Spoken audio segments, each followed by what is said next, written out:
আবার আল্লাহ সুবহানাহু ওয়া তাআলা তার নবী সাল্লাল্লাহু আলাইহি ওয়াসাল্লাম কে বলছেন, আপনি বলে দিন আপনার সালাত, নিশ্চয় আপনার সালাত, আপনার কুরবানি, আপনার সুন্দর জীবন এবং আপনার যখন মরণ হবে এই সামগ্রিক বিষয়গুলি হবে লিল্লাহ, একমাত্র আল্লাহর জন্য। প্রত্যেকজন মুসলিম নরনারীর জীবন পরিচালিত হবে এই আয়াতের আলোকে, যে আমার সালাত, আমার যাবতীয় কুরবানি, আমার যে সুন্দর জীবন আল্লাহ প্রদান করেছেন, আমার যে মরণ হবে সব আল্লাহর জন্য। আল্লাহ সুবহানাহু ওয়া তাআলার জন্য কেন হবে? যিনি নিখিল জাহানের অধিপতি। জীবনটা যদি আল্লাহ সুবহানাহু ওয়া তাআলার জন্য আপনি আমি ব্যয় করতে পারি, তার সন্তুষ্টির উপরে, তার ইসলামের উপরে যদি আপনি আমি চলতে পারি, তার নবীর সুন্নাহ মোতাবেক আপনার আমার আমলগুলি যদি আপনি আমি করতে পারি, আমার আল্লাহ বলছেন, ইন্নাল্লাযীনা ইউদখিলুল্লাযীনা আমানু ওয়া আমিলুস সালিহাত, নিশ্চয় আল্লাহ রাব্বুল আলামিন জান্নাতে প্রবেশ করাবেন তাদেরকে যারা ঈমান এনেছেন এবং ইসলামের সুন্দর সুন্দর আমলগুলি সম্পন্ন করতেছেন, সম্পাদন করতেছেন, যারা সালাত, যাকাত, সিয়াম, হজ, পিতামাতার আনুগত্য, শিরক বর্জন করা, বেদাত বর্জন করা, হিংসা অহংকার পরিত্যাগ করা, প্রতিবেশীর সাথে ভালো ব্যবহার করা, আত্মীয়তার সম্পর্ক বজায় রাখা, এভাবে মৌলিক আমলগুলি যারা করতেছে, আমার আল্লাহ বলছেন, জান্নাতিন তাজরি মিন তাহতিহাল আনহার, আল্লাহ তাদেরকে এমন জান্নাত দিবেন যার তলদেশ দিয়ে ঝর্ণা ধারা প্রবাহিত। সুবহানাল্লাহ, এমন একটি জান্নাত আপনাকে আমাকে আল্লাহ প্রদান করবেন। আল্লাহ রাসূল সাল্লাল্লাহু আলাইহি সাল্লামকে আল্লাহ বলছেন যে যারা মৃত্যুর কথা চিন্তা করে, যারা তাদের আমলের পরিবর্তনের চেষ্টা করে, খারাপ আমলগুলি বর্জনের চেষ্টা করে, ভালো আমলের ক্ষেত্রে প্রতিযোগিতা সৃষ্টি করে, এই মানুষদেরকে আল্লাহ এমন জান্নাত প্রদান করবেন যে জান্নাতের তলদেশ দিয়ে ঝর্ণা ধারা প্রবাহিত রয়েছে, অসংখ্য ঝর্ণা প্রবাহিত হচ্ছে। আমরা সংক্ষিপ্ত সময়ে মৃত্যু বিষয়ে আলোচনা করব। সম্মানিত হাজিরিন, মানুষ সামাজিক জীব, সুশৃঙ্খল ভাবে নিয়মতান্ত্রিকতা বজায় রেখে মানুষ সামাজিক জীবন যাপন করে, তার পরিবারের সাথে সমাজের ভালো মন্দ দিক আছে, মানুষ সেগুলি বিবেচনা করে চলে। আমরা জানি না আমাদের মৃত্যু কার কখন হবে। জীবন যার আছে, মৃত্যু তার হবেই হবে। এটা থেকে বেঁচে থাকার কোনো সুযোগ নাই যে আমার মৃত্যু হবে না। যদি আল্লাহ কাউকে বাঁচিয়ে রাখতেন, সৃষ্টির শুরু থেকে কিয়ামত পর্যন্ত যত মানুষ এসেছে, সবচেয়ে শ্রেষ্ঠ মানুষ হচ্ছে মুহাম্মদ রাসূলুল্লাহ সাল্লাল্লাহু আলাইহি সাল্লাম। তাকে কি আল্লাহ জীবিত রেখেছেন? রাখেন না। আল্লাহ বলছেন, বিসমিল্লাহির রহমানির রহিম, ইন্নাকা মাইতুন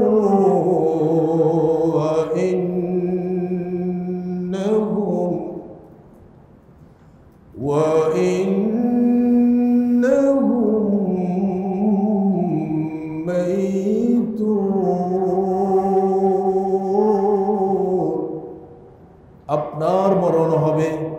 তাদেরও মরণ হবে।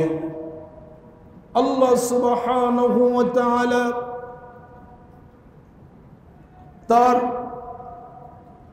প্রিয় নবীকে, প্রিয় হাবিবকে লক্ষ্য করে বলছেন, ওগো আমার নবী সাল্লাল্লাহু আলাইহি ওয়াসাল্লাম, আপনার মরণ হবে, তাদেরও মরণ হবে। وَمَا جَعَلْنَا لِبَشَرٍ مِّن قَبْلِكَ الْخُلْدَ। আল্লাহর নবীকে আল্লাহ সুবহানাহু ওয়া তাআলা বলছেন, আপনার পূর্বে আমি কোনো সৃষ্টিকে চিরজীব রাখি নাই, চিরজীবী করি নাই। আপনার পূর্বে আমি কোনো বাশারকে চিরদিন এই জমিনে বাঁচিয়ে রাখি নাই। আফা ইম মিত্তা ফাহুমুল খালিদুন, আপনার মরণ হলে তারা কি চিরজীবী হবে? তারা কি চিরকাল বেঁচে থাকবে? আল্লাহ সুবহানাহু ওয়া তাআলা তারপরে বলছেন, কুল্লু নাফসিন যায়িকাতুল মাউত, প্রত্যেক প্রাণী মৃত্যুর স্বাদ আস্বাদন করবে। পৃথিবীতে যে সমস্ত প্রাণী আমরা দেখি, প্রত্যেকটা প্রাণীর মৃত্যু ঘটবেই ঘটবে। কুল্লু মান আলাইহা ফান,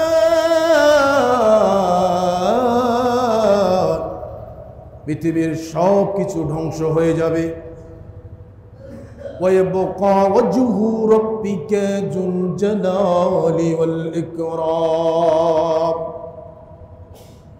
শুধুমাত্র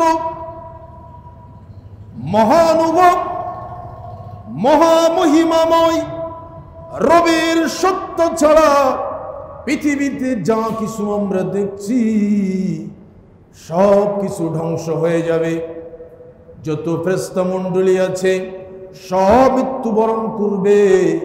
জমিনের যত জিন আছে সবাই মৃত্যুবরণ করবে। যত মানুষ আছে সবাই মৃত্যুবরণ করবে। আল্লাহ সুবহানাহু ওয়া তাআলার সত্তা ছাড়া পৃথিবীতে কোনো কিছু অবশিষ্ট থাকবে না। আল্লাহ রাব্বুল আলামিনের মরণ নেই। তিনি এমন একজন অধিকর্তা, নিখিল জাহানের অধিপতি, যিনি এমন প্রভাবশালী পরাক্রমশালী যে আল্লাহর মৃত্যু নেই। আল্লাহ সুবহানাহু ওয়া তাআলা আপনাকে আমাকে কত সুন্দর করে বলছেন, আল্লাযী খালাকাল মাউতা ওয়াল হায়াতা লিয়াবলুয়াকুম আইয়ুকুম আহসানু আমালা।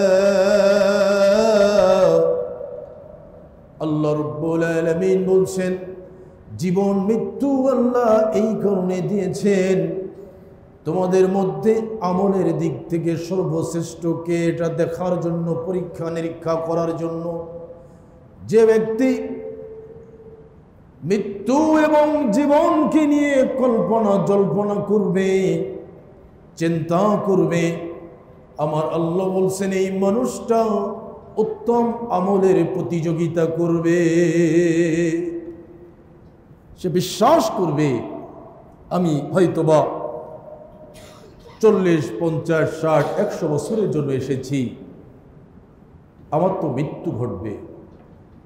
আমার পূর্বে আমি অনেককে দেখেছি তারা আজকের জীবিত নেই। আমার দাদা, আমার নানা, আমার নিকট আত্মীয়, আমার প্রতিবেশী অনেককে দেখেছি, কিন্তু কেউ দুনিয়ায় জীবিত নাই। সম্মানিত হাজিরিন, আল্লাহ সুবহানাহু ওয়া তাআলা এমন একজন স্রষ্টা যিনি জীবন মৃত্যুকে দিয়েছেন মানুষকে পরীক্ষা করার জন্য। আল্লাহ সুবহানাহু ওয়া তাআলা বলছেন ফাইযা জাআ আজালুহুম লা ইস্তাখিরুনা সাআতান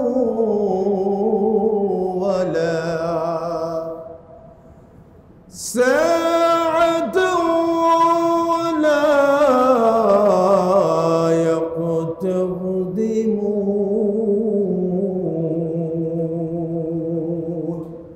আল্লাহ রাব্বুল আলামিন আমাদেরকে বলছেন অতঃপর যখন নির্ধারিত সময় চলে আসবে, কারোর জন্য এক মুহূর্ত পিছানো সম্ভব নয়, কারোর জন্য এক মুহূর্ত এগিয়ে নেওয়াও সম্ভব নয়। কাউকে এক মুহূর্ত ছাড় আল্লাহ দিবে না। আল্লাহ সুবহানাহু ওয়া তাআলা আমাদেরকে বলছেন কত সুন্দর করে ফাইজা জা আজালুহুম লা ইস্তাখিরুনা সাআতাও ওয়া লা ইস্তাকদিমুন।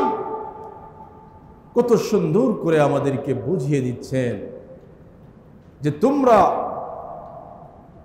যে মৃত্যুর সাথে সাক্ষাৎ করবে, এই মৃত্যুর সময় তোমাদের সামনে আসলে তুমি যদি জাতিসংঘের মহাসচিব হও, তুমি যদি একটা দেশের প্রধানমন্ত্রী, রাষ্ট্রপতি, স্বরাষ্ট্রমন্ত্রী হও, যদি তুমি একটা বিভাগের প্রধান হও, তোমার সামনে মৃত্যু আসলে, মালাকুল মাউত ও তার সঙ্গে সাথী আসলে তোমাকে এক মুহূর্ত পেছানোর সুযোগ দিবে না, বা এক মুহূর্ত তোমাকে এগিয়ে দেওয়ার সুযোগ তারা দিবে না।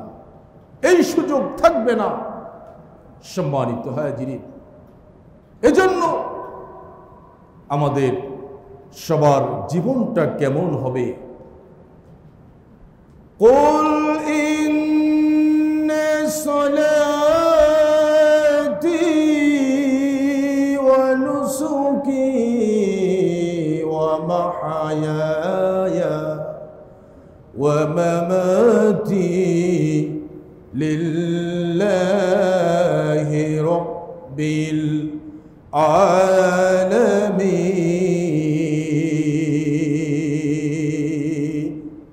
আবার আল্লাহ সুবহানাহু ওয়া তাআলা তার নবী সাল্লাল্লাহু আলাইহি ওয়াসাল্লামকে বলছেন, আপনি বলে দিন আপনার সালাত, নিশ্চয় আপনার সালাত, আপনার কুরবানি, আপনার সুন্দর জীবন এবং আপনার যখন মরণ হবে, এই সামগ্রিক বিষয়গুলি হবে লিল্লাহ, একমাত্র আল্লাহর জন্য।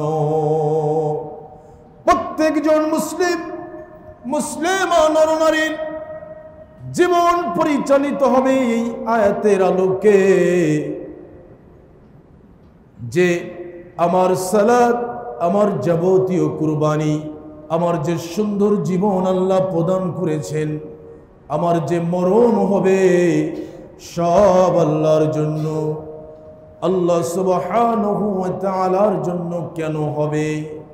যিনি নিখিল জাহানের অধিপতি। জীবনটা যদি আল্লাহ সুবহানাহু ওয়া তাআলার জন্য আপনি আমি ব্যয় করতে পারি, তার সন্তুষ্টির উপরে, তার ইসলামের উপরে যদি আপনি আমি চলতে পারি, তার নবীর সুন্নাহ মোতাবেক আপনার আমার আমলগুলি যদি আপনি আমি করতে পারি, আমার আল্লাহ বলছেন ইন্নাল্লাযীনা ইউদখিলুল্লাযীনা আমানু ওয়া আমিলুস সলিহাত,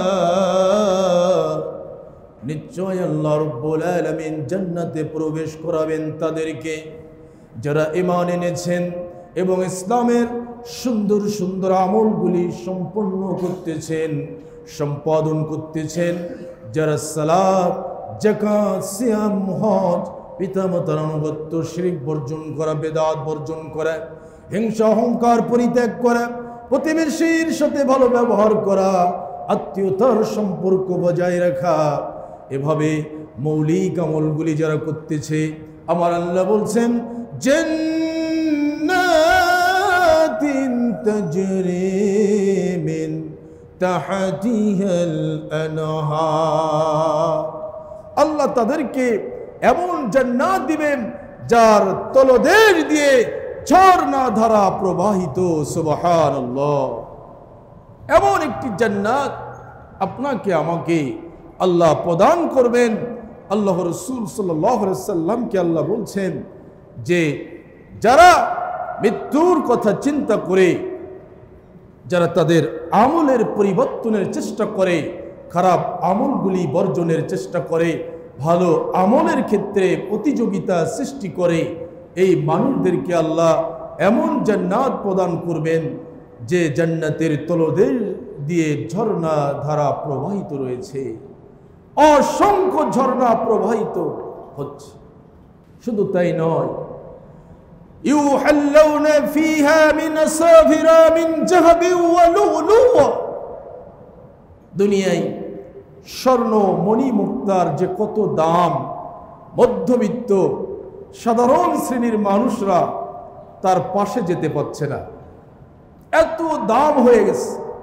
আল্লাহ সুবহানাহু ওয়া তাআলা বলছেন, পৃথিবীর মানুষেরা তোমরা শোনো, তোমরা যারা আমার ইসলামের প্রতি শ্রদ্ধাশীল, তোমরা যারা আমি এবং আমার রাসূলকে মান্য করতেছ, তোমরা শোনো, আমি তোমাদের যে জান্নাত প্রদান করব, সেই জান্নাতে আমি আল্লাহ তোমাদের স্বর্ণ কঙ্কন এবং মণি মুক্তা দ্বারা অলঙ্কৃত করে দেব। সুবহানাল্লাহ, যেটা আজকের খুব দাম, যেটার মূল্য আজকের মধ্যবিত্ত সাধারণ শ্রেণীর কষ্ট করা অর্থ, সেই অর্থ দিয়ে তারা যে ক্রয় করবে, এক্ষেত্রে তারা চিন্তিত হয়ে যাচ্ছে। কিভাবে আমার মেয়ে বিবাহ দিচ্ছি, কিভাবে একজোড়া দুল বা হাতের চুড়ি যেগুলো আমরা দেই, গলার হার, এগুলি আমরা কিভাবে দেব? তাদের এই কষ্ট, এই চিন্তাকে আল্লাহ জান্নাতে দূর করে দিবেন। সুবহানাল্লাহ, ওয়া লিবাসুহুম ফিহা হারির, আল্লাহ রাব্বুল আলামিন বলছেন, আর তাদেরকে আমি রেশমের পোশাক প্রদান করব। তাদের যে পোশাক দেওয়া হবে, এই পোশাক হচ্ছে রেশমের। ওয়া হুদু ইলা তাইয়িবি মিনাল কওল ওয়া হুদু ইলা সিরাতিল হামিদ, আল্লাহ সুবহানাহু ওয়া তাআলা বলছেন যে এই জান্নাত তাদের এই কারণে আমি প্রদান করব, তারা পবিত্র বাক্যের দিকে পরিচালিত হয়েছিল এবং প্রশংসিত পথে তারা প্রচারিত হয়েছিল। যে ইসলামকে আল্লাহ একমাত্র দ্বীন হিসাবে মনোনীত করেছেন, সেই ইসলামকে তারা মেনেছিল এবং তারা পবিত্র বাক্য আশহাদু আল্লা ইলাহা ইল্লাল্লাহু ওয়া আশহাদু আন্না মুহাম্মাদান আবদুহু ওয়া রাসূলুহু, এই বাক্যের প্রতি তারা পরিচালিত হয়েছিল। তাদের আমলে শিরিক ছিল না। তারা যে আমলগুলি করত, এই আমলের ভিতরে শিরিক ছিল না। সম্মানিত হাজিরিন, তাহলে জীবন মৃত্যু আল্লাহ এই কারণে দিয়েছেন যে আমরা ভালো আমল করব, আর এটা আল্লাহ দেখার জন্য জীবন মৃত্যু প্রদান করেছেন। قُلْ إِنَّ الْمَوْتَ الَّذِي تَفِرُّونَ مِنْهُ فَإِنَّهُ مُلَقِيكُمْ, আল্লাহ রাসূল সাল্লাল্লাহু আলাইহি সাল্লামকে আল্লাহ বলছেন, নিশ্চয় যে মৃত্যু থেকে তোমরা পলায়ন করতে চাও, এই মৃত্যু তোমাদের সাথে সাক্ষাৎ করবেই করবে। যে মৃত্যুকে আমরা অপছন্দ করি, আল্লাহ রাসূল সাল্লাল্লাহু আলাইহি সাল্লামকে আল্লাহ বলছেন যে মৃত্যুকে আমরা অপছন্দ করি, এই মৃত্যু থেকে আমরা পলায়ন করি, কিন্তু মৃত্যু আমাদের সাথে সাক্ষাৎ করবেই করবে, আমাদেরকে ধরে ফেলবে। আমরা কেউ পলায়ন করে বাঁচতে পারবো না। সম্মানিত হাজিরিন, সম্মানিত অতি আদরের মা ও বোনেরা, আল্লাহ রাসূল সাল্লাল্লাহু আলাইহি সাল্লাম আব্দুল্লাহ ইবনে ওমর রাদিয়াল্লাহু তাআলা আনহু কে আখাজা রাসূলুল্লাহ সাল্লাল্লাহু আলাইহি সাল্লাম বিবাজি জাসাদি। আব্দুল্লাহ ইবনে ওমর বলছেন, আল্লাহ রাসূল আমার দেহের একাংশ ধরে ফেললেন। ফাকালা, অতঃপর বললেন, কুন ফিদ দুনিয়া কান্নাকা গরীবুন আও আবিরুস সাবিল। হে আব্দুল্লাহ ইবনে ওমর, তুমি যে দুনিয়ায় আছো, এই দুনিয়ায় তুমি মনে করবে তুমি একজন গরীব, এবং তুমি মনে করবে তুমি একজন পথযাত্রী, মুসাফির। তুমি সর্বসময় এভাবে চলবে, তুমি নিজেকে গরীব মনে করবে এবং নিজেকে মনে করবে আমি একজন পথযাত্রী। ওয়াউদ্দা নাফসাকা মিন আহলিল কুবুর, এবং নিজেকে কবরবাসী মনে করবে। আল্লাহ রাসূল সাল্লাল্লাহু আলাইহি ওয়াসাল্লাম আব্দুল্লাহ ইবনে ওমরকে খুব ভালোবাসতেন। তিনি তার দেহের একাংশ ধরে বলছেন, তুমি গরীব মনে করবে নিজেকে, পথযাত্রী মনে করবে, আর সর্বশেষ যে ওসিয়াত করলেন, তুমি নিজেকে কবরবাসী মনে করবে। আপনি আমি যখন কবর জিয়ারতের জন্য যাই, তখন দেখবেন মনটা নরম হয়ে যাচ্ছে, মনটা যেন আল্লাহমুখী হয়ে যাচ্ছে, মনটা যেন হঠাৎ করে অন্যরকম মনে হচ্ছে, অন্যরকম উপলব্ধি করছে আমাদের এই মন যে কোথায় আসলাম। এই কবরে আমার নিকট আত্মীয়, আমার প্রতিবেশী আছে, আমি আজকে জীবিত আছি, আমারও তো ডাক হলে যেতে হবে। তখন নিজের পাপের অনুশোচনা আমরা নিজেরা করি। সম্মানিত হাজিরিন, মৃত্যু মানুষের হবেই হবে, এই বিষয়টি আপনাকে আমাকে উপলব্ধি করে আমাদের সার্বিক আমলকে এমনভাবে গ্রহণ করতে হবে যে এই মুহূর্তে আমাদের মৃত্যু হলেও আমরা যেন আল্লাহর সুমহান জান্নাতের মেহমান হতে পারি, কবরের আযাব থেকে আমরা বেঁচে থাকতে পারি। একজন মুমিন, একজন মুমিনা তার জীবনকে সেভাবেই পরিচালিত করছে। সম্মানিত হাজিরিন, শয়তান আপনাকে আমাকে বিভ্রান্ত করছে, পথভ্রষ্ট করার চেষ্টা করছে। আল্লাহ নবীর সাহাবী উসমান ইবনে আফফান রাদিয়াল্লাহু তাআলা আনহু এমন একজন জলিলুল কদর সাহাবী ছিলেন, যে সাহাবীর জীবনীকা আপনি আমি পড়লে পাই আল্লাহর নবীর যে 10 জন জান্নাত প্রাপ্ত সাহাবী ছিলেন, জান্নাতের শুভ সংবাদ দুনিয়া থেকে পেয়ে গেছেন, তার ভিতরে ওসমান একজন। ওয়াসমানু ফিল জান্নাহ। আল্লাহ রাব্বুল আলামিনের নবী সাল্লাল্লাহু আলাইহি ওয়াসাল্লাম ওসমান সম্পর্কে বলছেন, আবু বকর ওমরের সামনে আল্লাহর নবী তার নিজ গৃহে শুয়ে আছেন। আবু বকর চলে গেল। আবু বকর যে অনুমতি চাইলেন সালাম দিয়ে, আল্লাহর নবী আবু বকরকে তার গৃহে প্রবেশের অনুমতি দিলেন। ওমর আসলেন। ওমর এসে সালাম দিয়ে গৃহে প্রবেশের অনুমতি চাইলে আল্লাহর নবী সাল্লাল্লাহু আলাইহি ওয়াসাল্লাম ওমরকে অনুমতি দিলেন। আল্লাহ রাসূল সেভাবে শুয়ে আছেন, ওসমান এসে সালাম দিয়ে বলছেন, আল্লাহর নবী আমি ওসমান, আমি আসতে চাচ্ছি আপনার গৃহে। আল্লাহর নবী ওসমানের কথা শুনে তিনি যে শুয়ে আছেন তিনি উঠে গেলেন।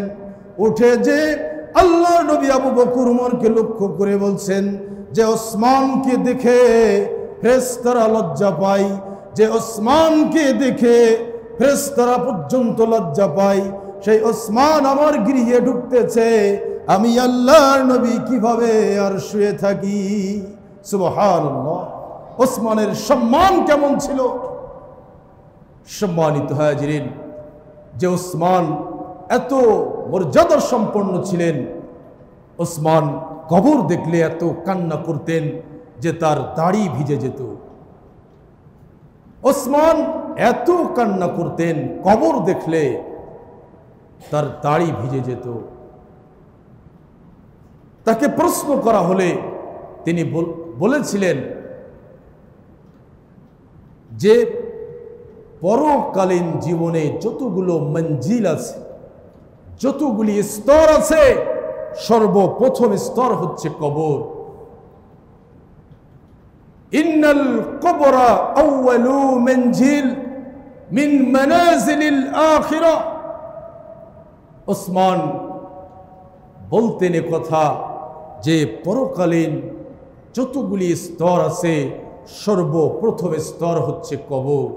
যে ব্যক্তি কবর থেকে বেঁচে থাকবে, কবরের আযাব থেকে যে ব্যক্তি বেঁচে যাবে, তার জন্য পরবর্তী সমস্ত স্তরগুলি সহজ এবং সহজ হয়ে যাবে। সুবহানাল্লাহ।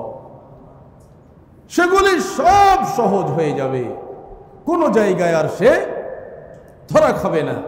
আর যে ব্যক্তি কবরে ধরা খাবে, তার জন্য পরবর্তী যত স্তর আছে সবগুলো কঠিন এবং জটিল হয়ে যাবে। এবং তিনি আরেকটি কথা বলতেন, অকালা রাসূলুল্লাহ সাল্লাল্লাহু আলাইহি ওয়াসাল্লাম মা রাআইতু মানজারান কত্তু ইল্লা ওয়াল কবরা আবজাউ মিনহু। আল্লাহর নবী সাল্লাল্লাহু আলাইহি ওয়াসাল্লাম বলেছে, আমি এমন কোন ভয়াবহ স্থান দেখি নাই, আমি এমন কোন জটিল কঠিন স্থান দেখি নাই যে কবরের চেয়ে ভয়াবহ হতে পারে। কবরের চেয়ে ভয়াবহ হতে পারে পরকালীন জীবনগুলোতে এমন ভয়াবহ জটিল কঠিন কোনো ধাপ আর হতে পারে না। ওসমান এ কথা বলতেন যে আল্লাহ রাসূল সাল্লাল্লাহু আলাইহি ওয়াসাল্লাম বলেছেন যে কবর এমন একটা জায়গা যে কবরে ধরা খাইলে মানুষ পরবর্তীতে ধরা খেয়ে যাবে। এই কবর থেকে বেঁচে থাকলে মানুষ পরবর্তী যত ধাপ পার করবে সব ধাপগুলো সহজভাবে পার করতে পারবে। ওসমান চিন্তা করতেন যে আমি ওসমান যদি ধরা খেয়ে যাই, কবরে আমি যদি ধরা খেয়ে যাই, তিনি জানতেন এমন একজন মহামানব তাকে বলেছেন যে ওসমান তুমি জান্নাতি। তারপরেও ওসমান ইবনে আফফান রাদিয়াল্লাহু তাআলা আনহু কান্না করতেন। ইয়া আইয়ুহাল্লাযীনা আমানু লা তুলহিকুম আমওয়ালুকুম ওয়ালা আওলাদুকুম আন যিকরিল্লাহ ওয়া মান ইয়াফআল যালিকা ফাউলাইকা হুমুল খাসিরুন। আল্লাহ সুবহানাহু ওয়া তাআলা ইমানদারদেরকে ডেকে ডেকে বলতেছেন, ইমানদাররা রে, ও পৃথিবীর বিশ্বাসী বান্দারা শুনে রাখো, আমি আল্লাহ তোমাদেরকে সন্তান দিয়েছি, সম্পদ দিয়েছি। সন্তান সম্পদের জন্য আল্লাহর জিকির থেকে তোমরা গাফেল থেকো না, তোমরা উদাসীন থেকো না। যে ব্যক্তি উদাসীন থাকবে, আমি আল্লাহ রব্বুল আলামিন যাদেরকে ক্ষতি করব পরকালীন জীবনে, আমি আল্লাহ যাদেরকে ক্ষতিগ্রস্তদের অন্তর্ভুক্ত করব, তারা ক্ষতিগ্রস্তদের অন্তর্ভুক্ত হয়ে যাবে। আমার আল্লাহ সুবহানাহু ওয়া তাআলা বলছেন, ইন্নামা আমওয়ালুকুম ওয়া আওলাদুকুম ফিতনাতু আল্লাহু ইনদাহু আজরুন আযীম। আল্লাহ রাব্বুল আলামিন বলছেন, অবশ্যই তোমাদের সন্তান, তোমাদের সম্পদ তোমাদেরই জন্য পরীক্ষার স্বরূপ, এবং আমি আল্লাহ আমার নিকট রয়েছে উত্তম মহান প্রতিদান তথা জান্নাত। আমি তোমাদের সম্পদ দিয়েছি, সন্তান দিয়েছি, এগুলো নির্দিষ্ট সময়ের জন্য পরীক্ষা। আর এই পরীক্ষায় যারা উত্তীর্ণ হবে, সন্তান সম্পদ পেয়ে যারা আল্লাহর জিকির আজগার করবে, আল্লাহর ইবাদত বন্দিগি করবে, আল্লাহ যেগুলি আদেশ করেছেন সেগুলি মান্য করার চেষ্টা করবে, যেগুলি নিষেধ করেছেন সেগুলো ছেড়ে দিয়ে যথাসম্ভব ছেড়ে দিয়ে চলার চেষ্টা করবে। আল্লাহ সুবহানাহু ওয়া তাআলা বলছেন, এই শ্রেণীর জন্য আমি আল্লাহ মহান প্রতিদানের ব্যবস্থা করে রেখেছি তথা জান্নাতের ব্যবস্থা করে রেখেছি। আপনাকে আমাকে সেভাবেই চলতে হবে। আমরা চলছি, আল্লাহ সুবহানাহু ওয়া তাআলার কাছে আমরা প্রার্থনা করি, আল্লাহ আমাদের ভুল ত্রুটি হবে, হওয়াটাই স্বাভাবিক। আপনি আমাদের যখন মৃত্যু দিবেন, যখন মৃত্যুর সময় আমাদের সামনে চলে আসবে, আমরা যেন সকলে এমন অবস্থায় থাকতে পারি যে অবস্থায় থাকলে আমাদের মৃত্যুটা সুন্দরভাবে হবে, একজন প্রকৃত মর্দে মুজাহিদের মতো হবে, একজন প্রকৃত মুসলিমের মতো হবে। সেই মৃত্যু আমরা কামনা করি, আল্লাহ আমাদের সেই মৃত্যু প্রদান করবেন, আমিন। সম্মানিত হাজিরিন, আল্লাহ রাব্বুল আলামিন আপনাকে আমাকে বলছেন, হাত্তা ইজা জাআ আহাদাকুমুল মাউত, এমনকি যখন নির্ধারিত সময় তাদের সামনে চলে আসবে, ক্বালা রাব্বিরজিউন, যারা অন্যায় অশালীন কাজে নিজেদেরকে নিয়োজিত রাখবে, আমার আল্লাহ রাব্বুল আলামিন বলছেন তারা আমার কাছে সময় চাইবে, আল্লাহ আমাদেরকে সময় দিন, আমাদেরকে ফিরিয়ে দিন, লাআল্লি আ'মালু সালিহা ফীমা তারাকতু, যাতে আমরা ভালো ভালো আমল করতে পারি যা আগে আমরা করি নাই। কাল্লা ইন্নাহা কালিমাতুন হুয়া কাইলুহা, আল্লাহ রাব্বুল আলামিন বলছেন আমি না তোমাদেরকে সময় দিব না। এই যে কথা তোমরা বলছো, এটা তো কথার কথা মাত্র। আজকের মালাকুল মাউত তোমার সামনে এসেছে, এজন্য তুমি আল্লাহকে চিনতে পেরেছো। কিন্তু যে অঢেল জীবন আমি তোমাদেরকে দিয়েছিলাম, অসংখ্য বছর তোমাদেরকে হায়াত দিয়েছিলাম, কোরআনের কথা তোমরা শুনেছো, হাদিসের কথা তোমরা শুনেছো, কিন্তু আমল করো নাই। আজকের মালাকুল মাউত আসলে পরে তোমরা আমার কাছ থেকে সময় চাচ্ছ, আল্লাহ আমাদেরকে ফিরিয়ে দিন, সময় দিন। আল্লাহ বলছে না, এটা তোমাদের কথার কথা মাত্র, আমি তোমাদেরকে সময় দিব না। আল্লাহ সুবহানাহু ওয়া তাআলা বলছেন, মানুষ আরো বলবে, ফায়াকুলা রাব্বি লাউলা আখখারতানি ইলা আজালিন করিব, মানুষের সামনে মৃত্যু যখন চলে আসবে, মালাকুল মাউত যখন চলে আসবে, তার সহচর বৃন্দ যখন চলে আসবে, তখন মানুষ বলবে, আল্লাহ কিছু সময় আমাদেরকে আপনি প্রদান করুন, কিছু সময় অবকাশ দিন, ফাসাদদাকা ওয়া ইয়াকুম মিনাস সালিহিন। আল্লাহ রাব্বুল আলামিন আমাদেরকে জানিয়ে দিচ্ছেন, তখন তোমরা অকপটে বলবে, আমরা সাদাকা করতাম সময় দিলে এবং আপনার সালেহ ব্যক্তিদের অন্তর্ভুক্ত হতাম। ওয়ালাই ইউআখিরুল্লাহু নাফসান ইযা জাআ আজালুহা, আল্লাহ বলছেন নির্ধারিত সময় যখন চলে আসবে আমি আল্লাহ কোনো সময় কাউকে দিব না। আল্লাহু খবীরুম বিমা তা'মালুন, আল্লাহ আমাদের কর্ম সম্পর্কে অবহিত আছে। সম্মানিত হাজিরিন, আল্লাহ রাব্বুল আলামিন কত সুন্দর করে আমাদেরকে জানিয়ে দিচ্ছেন যে মৃত্যু আসার পূর্বেই তোমরা ভালো আমল করো। মৃত্যু আসার পূর্বে যদি ভালো আমল করতে পারি আমরা, তাহলে আমাদের লাভ কি জানেন? মৃত্যুর কষ্ট আছে। আল্লাহ রাসূলের যখন মৃত্যু হবে তখন তিনি বারবার বলছিলেন লা ইলাহা ইল্লাল্লাহ ইন্না লিল মাউতি লাসাকারাত, আল্লাহ ছাড়া কোনো ইলাহ নাই, নিশ্চয় মৃত্যুতে যন্ত্রণা রয়েছে। বারবার এই কথা বলছিলেন। মৃত্যুর কষ্ট আছে, কিন্তু একজন সৎ বান্দার সামনে যখন মৃত্যু আসে, মৃত্যুর পূর্বে তার জান্নাতের কথা তাকে জানিয়ে দেওয়া হয়। সুবহানাল্লাহ। সূরা আল ফজরে আল্লাহ সে কথা বলছেন, ইয়া আইয়াতুহান নাফসুল মুতমাইন্নাহ, হে প্রশান্ত আত্মা, ইরজিই ইলা রাব্বিকি রাজিয়াতাম মারজিয়া, তুমি ফিরে এসো তোমার রবের দিকে সন্তুষ্ট চিত্তে আস্থাভাজন হয়ে।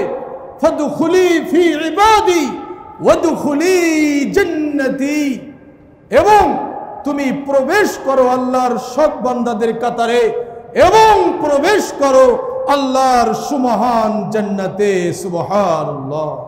তখন মানুষ মৃত্যুর যন্ত্রণাকে ভুলে যায় যে আমি যে কষ্ট করেছি, আমি যে সালাত আদায় করেছি, প্রচন্ড গরমে, প্রচন্ড শীতে, খুব বর্ষা হচ্ছে, তবুও সালাতে গিয়েছি, আমি বছরে নিসাব পরিমাণ সম্পদের মালিক হওয়ার পরে যাকাত দিয়েছি, আমার যে ফসল আল্লাহ দিত ফসলের ওসর দিয়েছি, আমার যে অর্থ আল্লাহ দিয়েছিল আমি সাদাকা করেছি, আমার আম্মা জান আব্বা জানের সাথে আমি ভালো ব্যবহার করেছি, আমি অসংখ্য ভালো কাজ করেছি।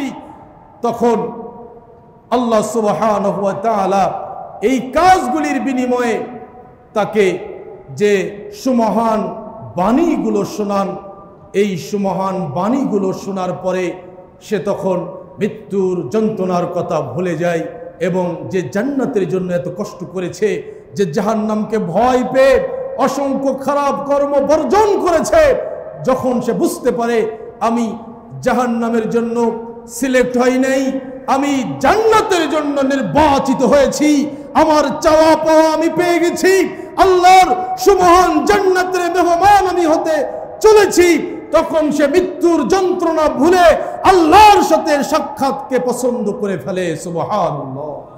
সম্মানিত হাজিরিন, অবশ্যই অবশ্যই আপনাকে আমাকে আল্লাহ রাব্বুল আলামিন ভালো কর্ম করার সুযোগ দিয়েছেন তথা জীবিত রেখেছেন। আপনি আমি ভালো কর্মের প্রতিযোগিতা করব, মৃত্যুকে বারবার স্মরণ করব, এই মৃত্যুর সাথে আমাকেও সাক্ষাৎ করতে হবে, তাহলে আমার অগোছালো জীবনকে গুছিয়ে নিতে হবে, আমি ভালো ভালো কর্মের দিকে এগিয়ে যাব। এভাবে আপনাকে আমাকে চিন্তা ভাবনা করে অবশ্যই অবশ্যই ভালো কর্মের দিকে এগিয়ে আসতে হবে। আল্লাহ আমাদেরকে, হে আল্লাহ, আমরা আজকের এই জুমায় যারা উপস্থিত হয়েছি, আপনি আমাদেরকে সেই সুন্দর মন মানসিকতা প্রদান করুন, আমিন।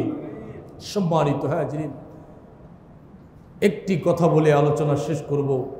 শুনে রাখুন, পৃথিবীতে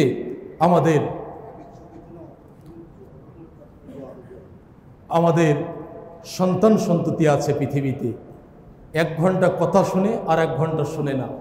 আমাদের স্ত্রী আছে, 1 ঘন্টা আনুগত্য করে, 2 ঘন্টা করে না। আমাদের পিতামাতা আছে, ছেলের কথা 2 ঘন্টা শুনে, 2 ঘন্টা শুনে না। আমাদের স্ত্রীরা শুনে না, স্বামীরা স্ত্রীদের কথা শুনে না। এভাবেই আমাদের জীবন চলছে, কিন্তু একজন আছেন রব্বে করিম, যিনি আমাদের প্রত্যেকটা কর্মের মূল্যায়ন করেন। সুবহানাল্লাহ। সেই আল্লাহকে মহব্বত করতে শেখেন। আল্লাহ আপনাকে অবশ্যই মূল্যায়ন করছে। যিনি এই সমাজের সবচেয়ে পাপী মানুষ, তাকেও আল্লাহ মূল্যায়ন করছে, তার পাপগুলো সমাজের কাউকে বলে দিচ্ছে না। যিনি সৎকর্ম করছে তাকেও আল্লাহ মূল্যায়ন করছে। সম্মানিত হাজিরিন, আল্লাহর জন্য তাকওয়া নিয়ে একটি ভালো কাজ করুন। আল্লাহ এমন একজন সৃষ্টিকর্তা, ক্ষুদ্র আমলের বিনিময়ে আপনাকে আমাকে জাহান্নাম থেকে বাঁচিয়ে সুমহান জান্নাতের মেহমান করবেন। আল্লাহকে বেশি বেশি ভালোবাসুন। সবাই পর, দুনিয়ার কেউ আপন না। একজন আপন আছেন, তিনি হচ্ছেন আল্লাহ। তিনি বলছেন, আমি একটি দয়াকে গোটা পৃথিবীর হাজার হাজার প্রাণীর মাঝে বন্টন করে দিয়েছি, আর 99টি দয়া আমি আল্লাহ আমার জন্য রেখে দিয়েছি। কঠিন কিয়ামতের ময়দানে যেদিন মা ছেলেকে চিনবে না, ছেলে মাকে চিনবে না, স্বামী স্ত্রীকে চিনবে না, ভাই বোনকে চিনবে না, সেদিন আমি 99টি দয়া পৃথিবীর মানুষ, পৃথিবীর জিনদের উপরে আমি সমভাবে বর্ষণ করব। সুবহানাল্লাহ। তাহলে ভালো কাজ তাকওয়া নিয়ে করতে হবে। আর মৃত্যুর কথা সব সময় স্মরণ করবেন, নিজেকে প্রতিনিয়ত চিন্তা করবেন, আমি কবরবাসী, আমি একজন কবরবাসী। তাহলে অবশ্যই অবশ্যই আপনার আমার জন্য আল্লাহ সুবহানাহু ওয়া তাআলা ক্ষমা করবেন। আপনার আমার ভালো কর্মগুলির বিনিময়ে আমাদেরকে জান্নাতের মেহমান করবেন। সম্মানিত হাজিরিন, সৎ বান্দা হলে পরে যে সুবর্ণ সুযোগ আছে, আল্লাহর পক্ষ থেকে ফেরেশতা মণ্ডলী জমিনে চলে আসে, এসে বলতে থাকে যে আল্লাহ তাখাফু ওয়া লা তাহজানু, তোমরা ভয় করো না, তোমরা চিন্তা করো না। ওয়া আবশিরু বিল জান্নাহ, তোমরা সুমহান জান্নাতের শুভ সংবাদ এর কথা তোমরা শ্রবণ করতে থাকো। এই শুভ সংবাদ তোমাদের জন্য আল্লাহ সুবহানাহু ওয়া তাআলা দেওয়ার জন্য, তোমাদের জন্য আল্লাহ সুবহানাহু ওয়া তাআলা আমাদেরকে দুনিয়ায় অবতীর্ণ করেন, যে তোমরা ওই শ্রেণীর মানুষদেরকে বলতে থাকো যে জান্নাতের শুভ সংবাদ তাদের জন্য যারা আল্লাহকে আল্লাহ হিসাবে মানে, আল্লাহর যত নিয়ম কানুন রয়েছে, ইবাদত রয়েছে, ইবাদতের সাথে সম্পৃক্ত থাকে, এই শ্রেণীর জন্য তোমরা জান্নাতের শুভ সংবাদ দাও প্রতিনিয়ত সৎ বান্দাদের জন্য। ফেরেশতারা একথাই বলতে থাকে। সম্মানিত হাজিরিন, এজন্য আমরা অবহেলা করব না। আমরা যতদিন বেঁচে আছি অবশ্যই অবশ্যই ইসলামের পথ ধরে আমরা চলার চেষ্টা করব। আল্লাহ আপনি আমাদেরকে ইসলামের জন্য কবুল করেছেন। আমরা আরো দোয়া করি আমরা যেন ইসলামের পাবন্দী হয়ে ইসলামের মধ্যে যে গুরুত্বপূর্ণ আমল রয়েছে সেই আমলগুলি করতে পারি, যে আমলগুলি করার বিনিময়ে আমরা জাহান্নাম থেকে বাঁচতে পারবো, কবর থেকে বাঁচতে পারবো এবং সুমহান জান্নাতের মেহমান হতে পারবো। হে আল্লাহ, আপনি আমাদের সকলকে সেই আমলগুলি করার তৌফিক দান করুন। আমিন।